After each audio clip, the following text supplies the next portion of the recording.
performance liquid chromatography adalah metode analisis kimia yang digunakan untuk memisahkan, mengidentifikasi, atau mengukur setiap komponen dalam suatu cairan. Fungsi HPLC yakni ada dua, yang pertama untuk analisis kualitatif dan yang kedua untuk analisis kuantitatif. Analisis kualitatif yakni untuk mengidentifikasi sampel, dan analisis kuantitatif untuk menguji kadar pada sampel.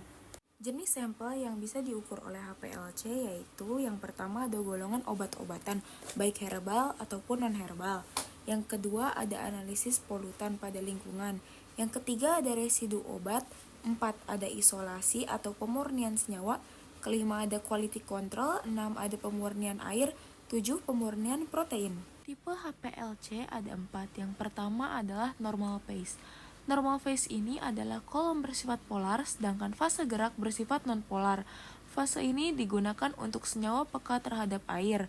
Yang kedua adalah reverse phase. Kolom bersifat non-polar, fase gerak adalah pelarutnya yang dapat bercampur. Yang ketiga ada ion exchange, yaitu kolom yang mengandung ionik yang digunakan untuk memisahkan anion dan kation. Dan yang terakhir ada size exclusion. Molekul berdifusi ke dalam pori-pori dan dipisahkan menurut ukuran relatifnya. Ukuran pori molekul besar akan terelusi terlebih dahulu dibandingkan dengan ukuran molekul yang lebih kecil. Fase dalam HPLC dibagi menjadi dua, yaitu fase diam dan fase gerak. Fase diam adalah fase tetap di dalam kolom berupa partikel dengan pori kecil dan memiliki area surface yang tinggi.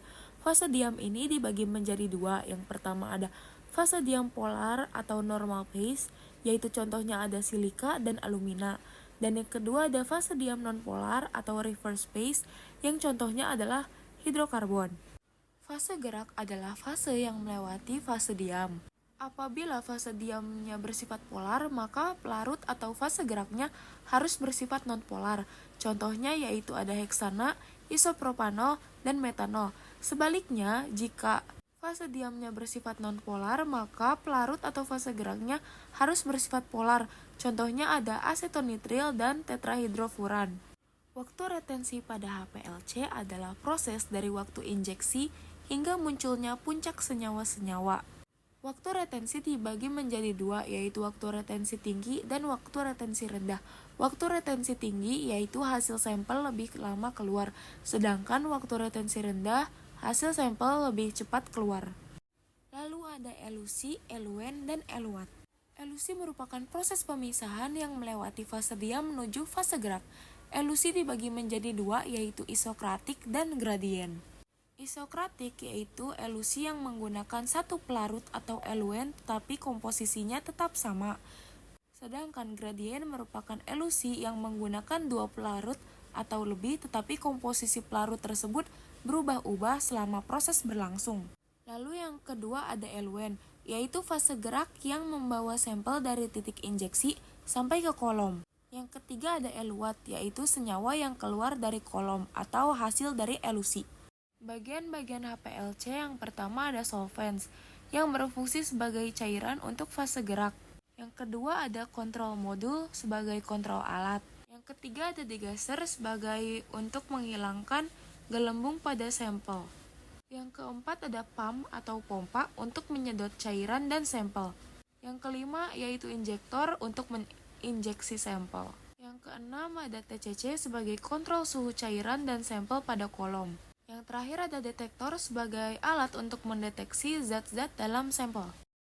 Faktor yang mempengaruhi hasil HPLC yaitu yang pertama ada tekanan pompa, yang kedua ada ukuran sampel, yang ketiga ada polaritas sampel, yang keempat ada pemanasan atau temperatur, dan yang kelima ada diameter kolom.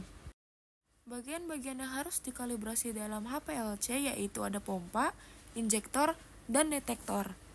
Kelebihan dan kekurangan alat HPLC yaitu kelebihannya ada kecepatan yang tinggi, efisiensi yang tinggi, akurasi yang tinggi, dan ketelitian yang tinggi. Sedangkan kekurangannya yaitu alatnya yang mahal, lalu kompleksnya pemeriksaan, sensitivitas yang rendah, tidak bisa menganalisis senyawa yang mudah menguap.